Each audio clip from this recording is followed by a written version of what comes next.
Welcome to the Future of Field Service podcast. I'm your host, Sarah Nicastro. Today, we're going to be getting an inside look at the perspective of the field service contract workforce. I'm joined today by Tamika Fields, who is an independent IT contract technician. And we're going to get a little bit of perspective from Tamika on, what is in the hearts and minds of the contract workforce and relate that back to some of the things we talk about here on this podcast in terms of leveraging contract workers, making sure that, doing so allows you to still provide that positive customer experience, et cetera. So we will dig into all of that. But Tamika, welcome to the podcast and thanks for joining me. Thank you for having me. Hello, everyone. So before we dig in, tell us a little bit about yourself and your journey to becoming an independent contract technician. Well, my name is Tamika Fields. I'm an Alabama native, Southern born and raised, honorably separated from the Air Force. I'm an artist, a curious, creative, spiritual being on a very human journey. And I'm just a student of information technology and communications. I started before the Air Force, but then I transitioned. And then after that, I went straight into my career working W-2 work. That's what we call it now that I'm a contractor.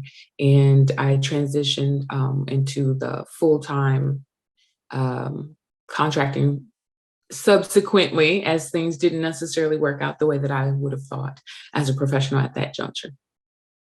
Mm-hmm. Okay. So how long have you been doing W-2 work, and what were some of the reasons that going that route was appealing to you? So if we just start with my full-time career in communications and information technology, January 1999 when I joined the Air Force. I just continued working, obviously, from that job to other jobs, subcontracts, but I was still W-2 within the contract. And the very first contract that I got, ironically, I got 2 months after getting out of the military, and it fell through. And then that was the first inkling that in my mind, I just come from this military contract and everything really is a contract, but I was still in the tether, what I call the matrix of the illusion of what W-2 work is considered for most people. And from there, just kind of like fast forward to January 2016, I pretty much did what I consider W-2 work, but they were consistent contracts because most of the work was range contract, working from Northrop, working for Endyne. It wasn't the direct high private sector work for this school until towards the end. And I took an independent temporary role that was supposed to be flexible, that was supposed to be, you are a contractor, we're subbing you, this is temporary, we can at will at any time, we may not need you, we call you in part-time. And the role was part-time, it was part of their temporary services.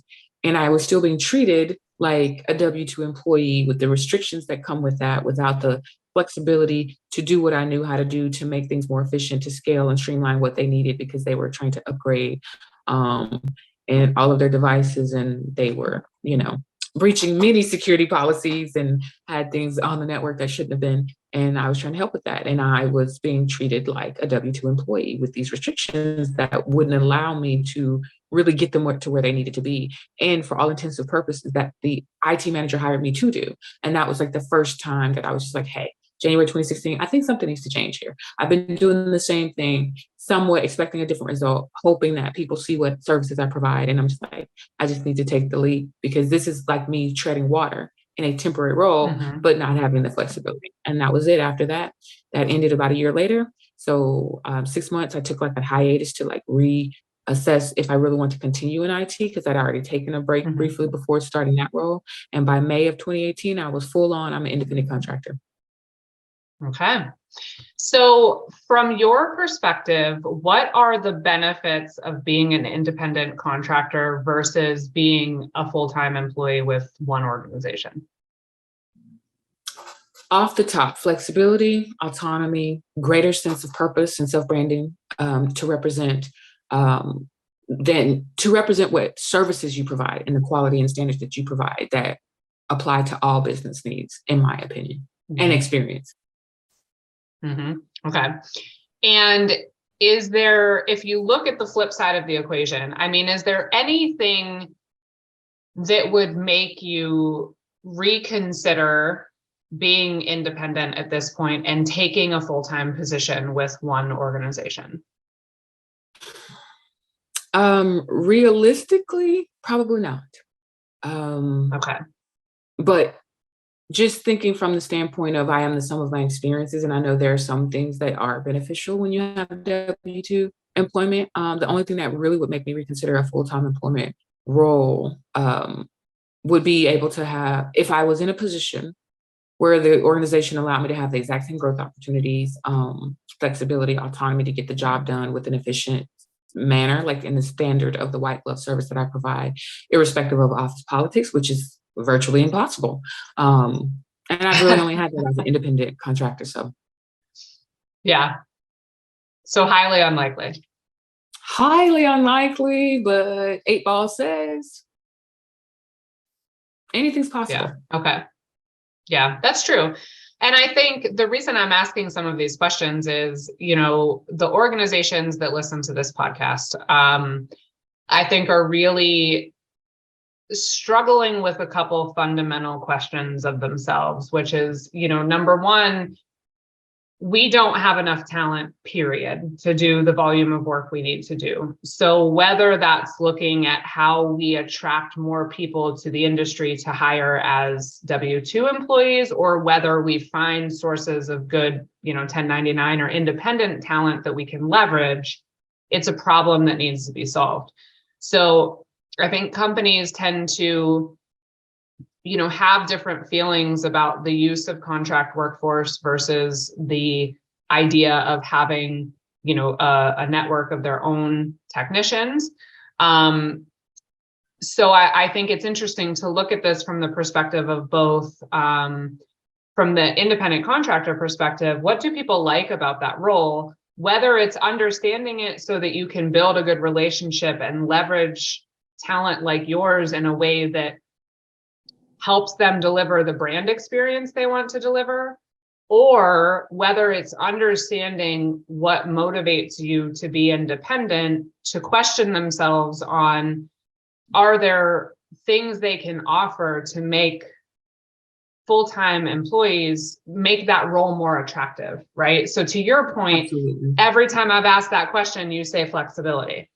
So I always am urging organizations to think outside of the box in the sense of, yes, a lot of the industries we reach, service work, it needs done when it needs to be done. So that leads people to believe we can't offer flexibility because we just need to service our customers when they need service. True, but that doesn't mean schedules need to be built the way they've always been built. Right? Correct. You can still, if people are willing to get more creative, absolutely, and not just do what they've always done, then maybe you can do a rotation. Maybe you can do a 4-day work week. Maybe you can, so I don't think any organization can hand you all of the benefits you have of being independent, and poof. But I think we do need to ask ourselves more, what are those things that are really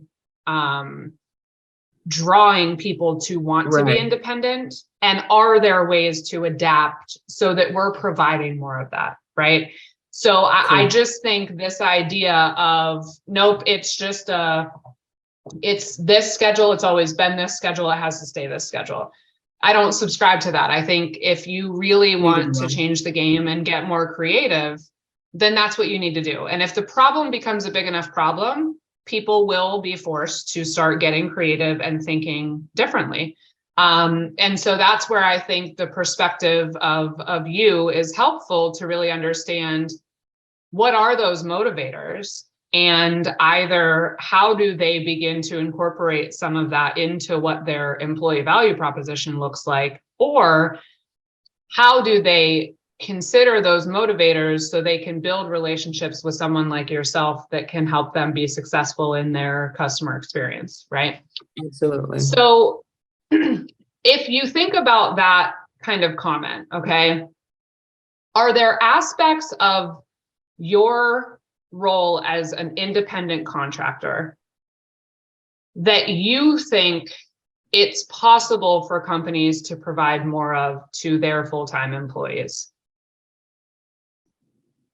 Absolutely. I don't think that cavern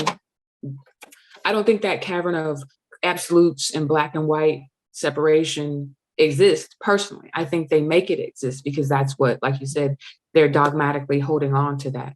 And I don't think it has to be mutually exclusive. Like I feel like if full-time employment roles, let's see, for me, let's see, to just in terms of like making it more appealing, like what could be provided. Um,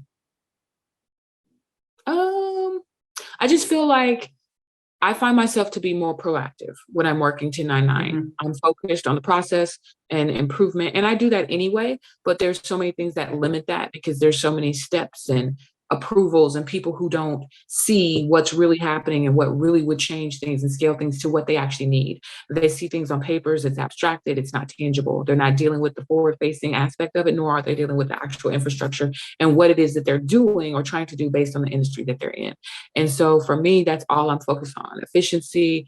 And it's most challenging and rewarding for me to have that aspect of that I always find in independent contract work. And ideally, that's the most nurturing environment. But I feel like just even with the very last W-2 role, the very last most long-standing W-2 role that I had, I was more of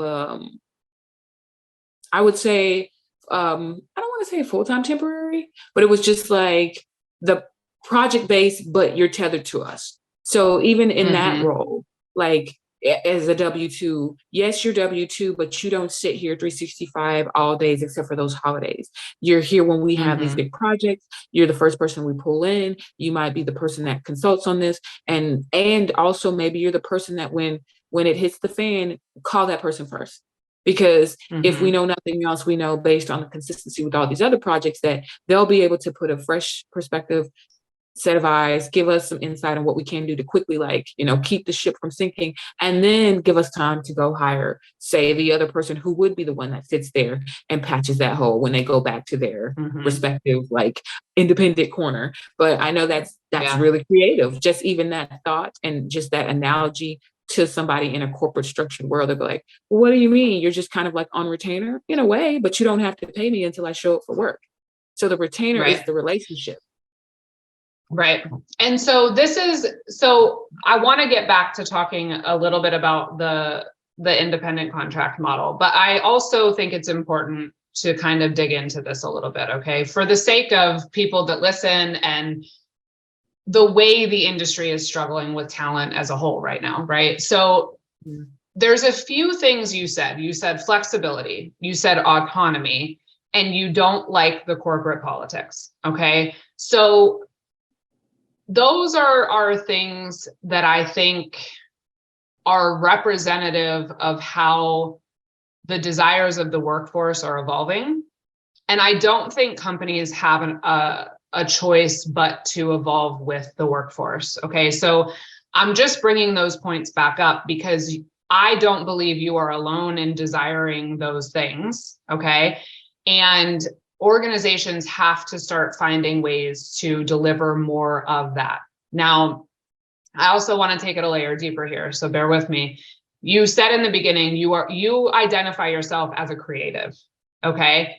And I think that's also part of what's happening here is you have ideas and you want that autonomy to make suggestions and make changes and, not be tied down by outdated policy and, a very cumbersome process for introducing new concepts, right? And I think it's a really important point because not everyone is like that, and that's fine. Everyone has different strengths. Some people are happy to just follow the rules and do what the process is, et cetera. But I think, as we hear things in headlines of the importance of company culture and innovation and are we creating an environment where employees do feel that they can contribute to that innovation? What we really need to do is figure out how to make creatives like yourself feel more empowered and more involved in the process instead of a victim of whatever decisions are being made at the top. Okay. Yeah. And I think that's a huge transformation underway. But again, I want to call out to the people listening that if they have talent within their ranks, like you, who is creative, who has ideas, who wants to problem solve, who wants to take issues and figure out what can change to make them go away, you really need to figure out how to harness that talent instead of having it get frustrated and leave that Yes. outdated dinosaur-like culture to just go do their own thing. So that is not me saying, and I want to be clear, that is not me saying that folks like yourself shouldn't be independent contractors or companies should not leverage independent contractors. I'm just also stating that unless a company's strategy is to use all 1099 employees, these are some of the really hard questions they need to be asking themselves and grappling with, because the realities are just that we know the frontline workforce, I say this all the time, holds so much power because you are the person interacting with customers. You are ultimately the external arm of whatever brand or customer experience a company wants to provide. And you're also in a position where you see more challenge and more opportunity than many others in the organization.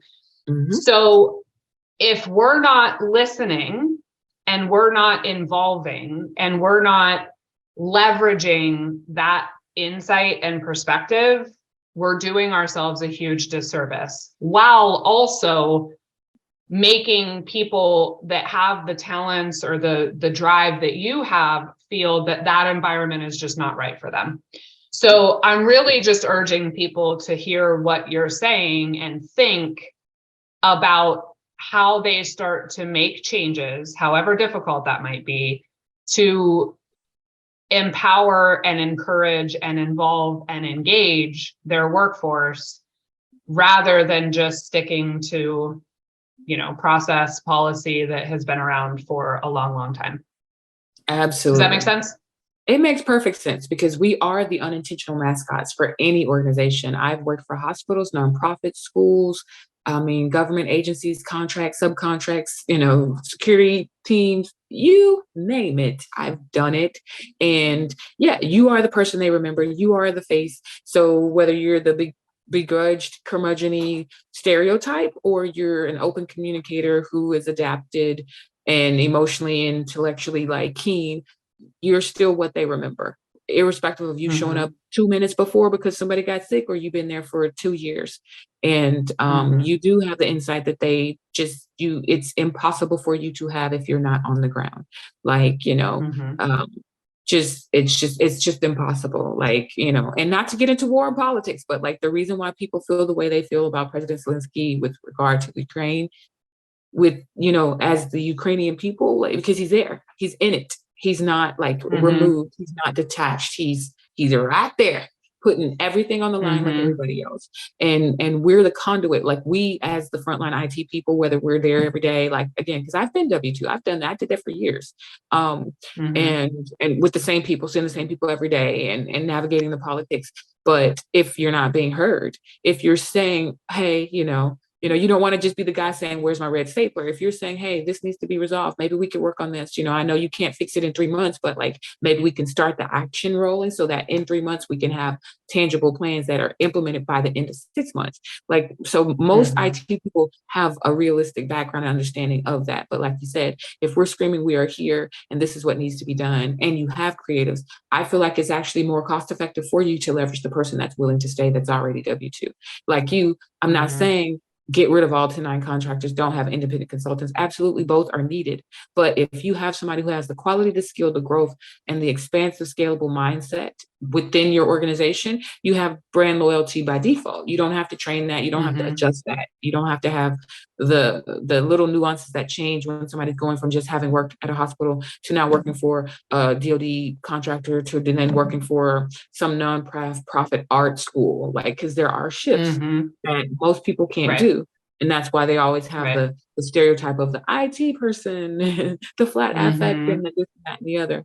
So, but not to digress. It's a good point. And no, and I've talked on this podcast before about, I think as the nature of field service evolves, we need to start thinking about maybe part of getting more creative is not just about how do we offer flexibility and how do we offer more autonomy, et cetera, but also maybe we somehow segment roles differently than we have in the past, because there are different talents and they have different value, right? So maybe you have a very technical talent that can, repair XYZ, but they don't have an interest in the customer experience or the relationship building. It doesn't mean that talent isn't a talent. It just means there are other talents needed. So, I have some thoughts on how that might evolve, which is not the topic of this podcast, but I think it's another point for people to consider is, you will have people that are willing to just show up and do the work. And then you will have people that have fresh ideas. They're both important. So don't stifle one and, pander to another. Figure out how to harness both talents and skills, right? You have to. So it's practical. Yeah, for sure. So I want to shift gears a little bit, Tamika, and talk about as an independent contractor. So keeping in mind that our audience is companies that would, potentially hire folks like you to either augment their full-time, employee W-2 workforce, or, some companies are taking the strategy of using all independent technicians. So I want to kind of shift gears and, we've talked a lot about what attracts you, what do you like and enjoy about being independent, and thinking about that through the lens of how do we bring some of that to the full-time employee. I want to shift gears and talk about how do we take that into consideration for organizations to work successfully with contractors. Okay. So one of the biggest concerns, if not the biggest concern, that companies surface when they're unsure about how to leverage a contract workforce is that they fear that brand or customer experience will not be as strong as it will with someone who, like you said, is only working with customers in that sector, who understands, the intricacies of that brand, et cetera. So what are your thoughts on that concern and its validity? And then, let's talk a little bit about what good relationships look like and how that can kind of be offset a bit. So sorry, I always ask multiple questions at once. So first, what are your thoughts on that concern? Well, okay. So it is a valid concern. I don't 100% disagree, but I largely disagree because I feel like, okay, if you have a professional who's adept and at a certain level in the industry, there's a level of embedded communication skills and decorum just by virtue of being in the industry at that level. So you have to think in terms of whoever the HR person is or whoever the temp employee services person is that are bringing these people on and onboarding them. You have to present to them what it is that's needed so that they source correctly for that role. And if you do that, then that concern is almost like completely, it's like mitigated just by working with your onboarding person or the HR person or the technical recruiter that's within your company, or whether you outsource that. And so as far as that, to me, that resolves that. But of course, nothing's cookie cutter. So if you just, the representation of an ideal vision of like what a company would want to get the quick turnaround of deliverables and have all the projects on task, perhaps someone who's, not, you're worried about, like, I guess people being like complacent and just coming in there because the high dollar last hired consultant and they just come in and do the job. But like even again, even if it's a hot tasking, we're behind, we're trying to catch up before we lose this contract, you still have 15 minutes to an hour to onboard somebody with the proper expectations of the contract. If you've got time for people to sign NDAs and to make sure that the routing number is correct, you've got time to have them sit down and even just have a meeting like this. Like, this is our company, this is our vision. We know this is a short project, short turnaround, but you represent us at all phases. And these are our mission statements. This is what we bring to the table. Our customers are used to this expectation. This is our standard operating procedures. Like, if you don't have time to do that, then you're probably in bigger trouble, Right. And I kid you not, that's a Yeah. 15 to 45-minute moment of communication. Bring everybody in, make space for that, lay it all out, have them repeat it back to you. And if you've got nothing else, but add another 30 minutes to role play, and then you're done. So what have you invested? 15 minutes to an hour and a half of somebody in Yeah. HR and communications time to do that with a contractor? But most people don't think that way. So it's not even the fact that they don't have the skills and resources already available. They don't think about it. They're just like, well, we only want people who already know and who are already working here. You've got people working there 10, 15, 13, 5 years who don't even understand the vision and the brand of the company, who could care less. That's just the fact. And then you have people Yeah. just like, hey, I'm a chameleon. I'm here for you. You pay me for the service. Part of that service is me representing you in every aspect. And then you get all of the benefits of my years of experience from all of the other companies. But of course, I'm pitching my identity, my experience, because this is what I do. Yeah, that's a really good point. Now, to take that a step further, okay, that's really good advice. Are there relationships you have where you're getting feedback on performance and or feeling appreciated or recognized when you are, providing above average performance as an independent contractor?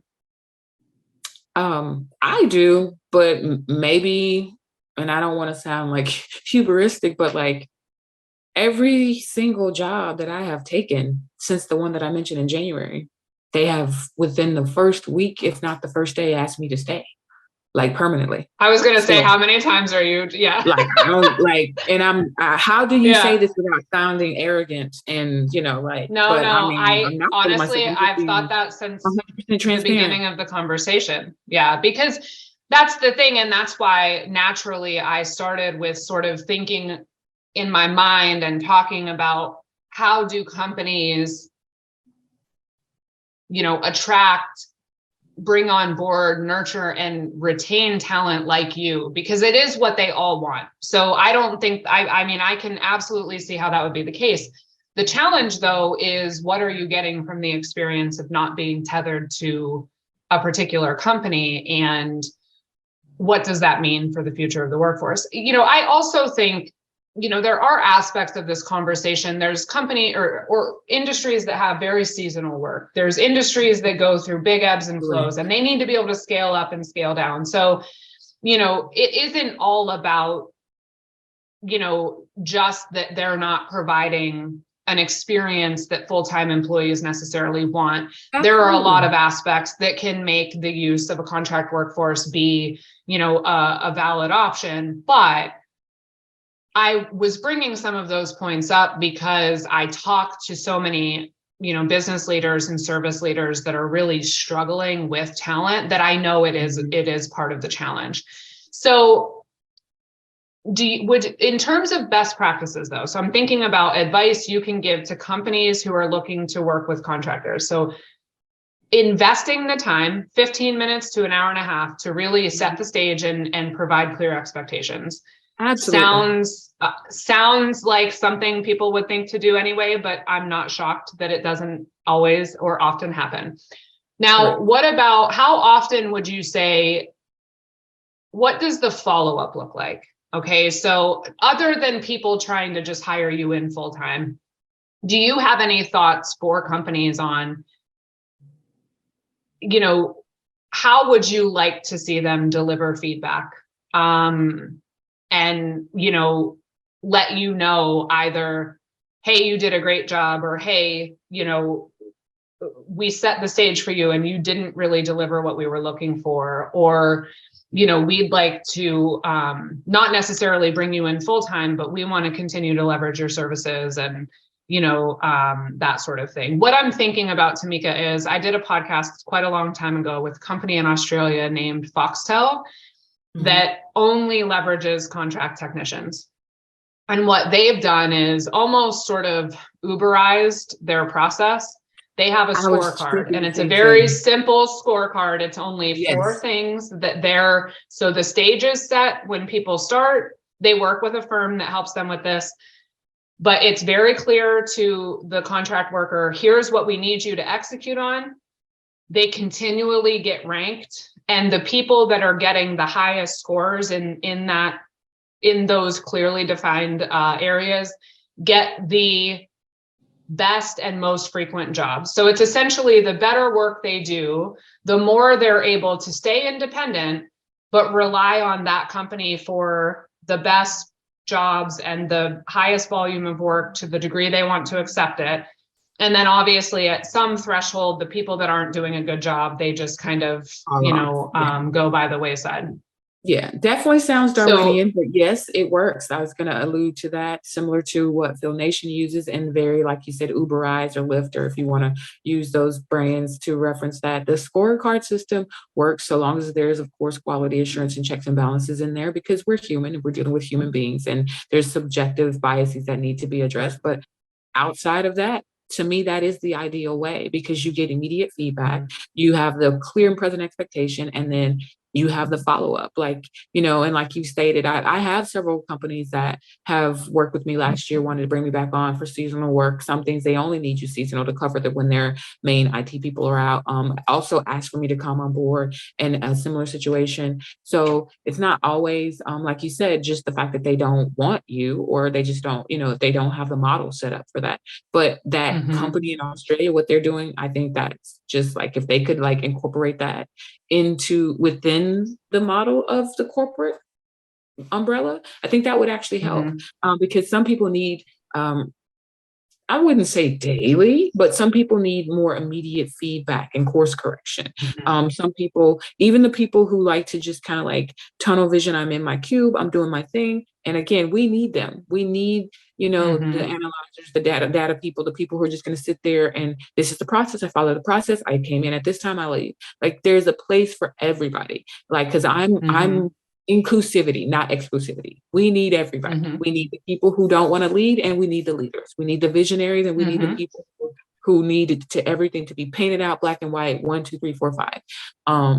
So yeah, that definitely would be the way. And like I said, I have organizations that just straight up said, hey, we only need independent contractors right now, but in the future, if a position opens up, please, they're very direct, or this company did change their mind. We were going to hire you for this. But please go back to our website and look. So a lot of companies that are IT contracting firms, they just directly say that, because they also know it has to be reciprocated, and they also know what they really can't offer. They'll, oh yeah, we definitely want you, but we don't have the role available. That contract fell through. We don't have that. Or we want you to come back next year, but we only need you next year, 10 months from now, that type of thing. And without the understanding that, well, you do realize I can't just tread water for 10 months. So if I'm not available at that time, it is what it is. But the relationship doesn't have to be lost, because I've literally won one company 3 times, but I was already doing something else. But it's the same company that contracted me last year. And then they wanted me again for the actual thing that they contracted me for. But now at this point, I'm already doing something else. But every single time we engage, we're solidifying the relationship. I still want to work with you.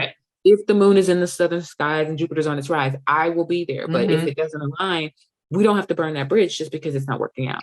So just even for some people, having space for that to keep in their database those names and numbers, you never know. Even if it's 5 people, well, we really haven't worked with them in this many years, and every time we try, it doesn't work out. Hey, but if you keep them, and if they're alive and they're working and they're building their skill sets, when it does hit, you'll have them. As opposed to every single time we clear the database and forget about it. So that's just one aspect, in addition to what you mentioned about the Australian company, in addition to the way Field Names and many other rating systems, ranking systems work. But of course, with the quality assurance built into it for negating inherent biases of our humanity.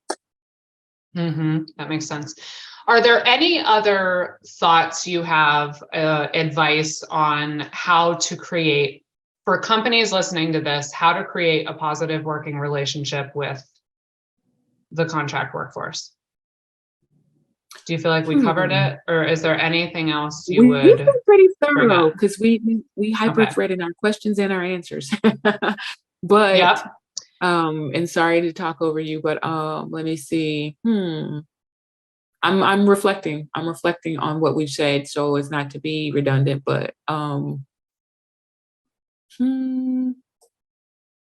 just continue to keep an open mind as far as diversity. Talent matters based on what talent can do, not what talent looks like. And in many cases, not even necessarily what they sound like. Obviously, you want to have the base level of communication. In this country, our language is English. I get it. But like a lot of times people lose sight of presentation. You know, when you're dealing with a technical industry, yes, okay, so this isn't a elocution or a what's it called? A finishing school. It's IT. So you got to think at the end of the day, can this person route this network most efficiently? Can this person run these cables? Can this person actually bring this, recover this data and bring this up? If they can do that, you need to already have in place an understanding of we can groom and work on everything else. Because if they're spot on, if they're coachable, if they're honest, if they're timely, if they're respectable, don't let the biases of presentation take you away from hiring good talent. That's the only thing that I could suggest. You know, there's obviously inherent biases, but they're changing, but they're still not changing as much because I'm still 3 out of, like, if there's 11 or 10 people in the room, there are 3 people who identify as female or present as female, like, because I can't, you know, it wasn't like I asked, but I'm just saying.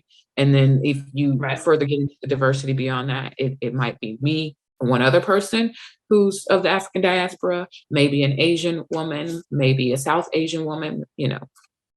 I actually have, to be honest, I've never worked with someone who identifies as part of the Latinx community, if, you know, so. Yeah. No, female, that's a really good female, point. I mean, sorry, I've worked with many. Yeah. Men, but Right. Yeah, I think that point is a really good point as well around diversity. So you brought up Field Nation. So just quickly, you use the Field Nation platform. I do. How do you feel like, you know, technology like theirs impacts the life of an independent contractor? I feel like it's a game changer for people who haven't used it. I remember when I first found out about it in May of 2018, I was just like, wait, what? And it would have just been so helpful to know about it 5 years before that. Because that's when I like came back into the IT industry after leaving because of burnout, because of lack of opportunities, because of feeling unseen and unvalued and just feeling like there's no room for me to grow because I just basically spent 20 years doing the same thing. And even the fact that I could just leave and step right back in kind of proved that, you know what I'm saying? Because it wasn't like I did some certification course or changed anything. I just stopped and then I just started back. So it's just that, you know, so for me, Phil Nation, it opened the door for me to offer all the skill sets that I'd already had, all the ones that I'd learned doing, augmenting and doing other things in the interim when I left the field briefly, that weren't being utilized in full-time employment because you get stuck in these niche roles. And it gave me greater, it just gave me greater pride in my work because I knew that I was like, you're getting rated in real time. These are the expectations and you got to deliver. Like you don't have till the end of the week or, you know, like those things where people kind of like, I don't want to say fudge, but they kind of like hide in the gaps of the corporate work week. And I was just like, you're paying me while I'm here to do the job. If I get the job done in 2 hours, but you're paying me for 6, I'm going to tell you that I'm done in 2 hours. Some people don't do that. I'm just like, I'm done. Now, what else is it that you need me to do? If not, I'm leaving because I don't need the money that bad. I want to be efficient. I want to get it done. I want to show you that, yes, if you hire the right people, this job that you keep paying people 8 to 10 hours to do it really only takes 4 to 6. But have the expectation because Murphy's Law is real and that is the God that I serve. But outside of that, you know, stop spinning your wheels and wasting money. And that, to be able to say that and not feel like you're going to get a low rating or get shunned in the coffee break room, or just even that freedom to say, hey, Mm-hmm. quality assurance points, things that you can improve, ways that you can save money and not feel like you're going to get some type of repercussion after that. That was enough for me, but it just gave me a Mm-hmm. greater way that I could leverage my assets and not get stuck in Yeah. each position more than anything. And that is Yeah. what the platform offered me. Yeah. And I'll link to Field Nation in the comments or the show notes for this. For people that aren't aware, it is IT specific, but it's a platform that allows, companies to hire contract workers, allows contract workers to find open jobs, and then also, to your point, Tamika, provides that real-time feedback. Yeah. And last question, what are your thoughts on how the talent space and the working environment will change over the next 1 to 3 years? Well, if we don't get stuck laughing at all of the what we call soft quitting individuals and the people who are just like starting their own companies, I encourage more people to do that because it will just create uh, what I call the catalyst for change that the industries plural need. Because to me, IT is ubiquitous and it's a part of all industries as a collective Mm-hmm. global market of companies and organizations. That was part of one of the reasons why I took it as a creative, because people always talk about artists and creatives having like the feast or famine or starving in order to exist. And I'm just like, or I could do something that I'm already naturally inclined at doing because of my functional obsessive engineering monk-like mind, and have something that is permanent. And I don't want to work in bone and Mm-hmm. bodies. I don't have an electrician degree because they also are always going to be here until the grid goes down or World War III, Mm-hmm. God forbid. But I just hope to see continued diversity, inclusion regarding Mm-hmm. like the challenges of the landscape.